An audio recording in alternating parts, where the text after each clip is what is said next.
মা হচ্ছে পৃথিবীর সেরা সুর, সেরা স্বর, পৃথিবীর শ্রেষ্ঠ ধ্বনি। মাকে নিয়ে আসলে বলার মতো অনেক কিছু আছে।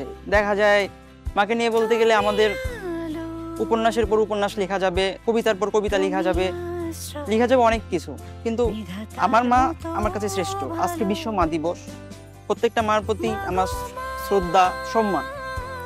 আমার মার প্রতি আমি কৃতজ্ঞ, কেননা পৃথিবী এত সুন্দর, এত অসাধারণ দৃশ্য আমি শুধু আমার মার জন্য দেখতে পারতেছি। আমার মা যদি আমাকে গর্ভধারণ না করতেন, 10 মাস 10 দিন গর্ভধারণ না করতেন, তাহলে আমি কখনোই এই পৃথিবী দেখতে পারতাম না। পৃথিবীর সৌন্দর্য, আমার শিক্ষা দীক্ষা, আমার কাছে আমার মা আমার পৃথিবী। যার মা নেই সে জানে যে দুনিয়াটা কত কঠিন। মাহীন সন্তান, তার দুনিয়া আসলেই সবসময় অন্ধকার হয়ে থাকে। আর সমস্ত মায়ের প্রতি আমার সম্মান, ভালোবাসা।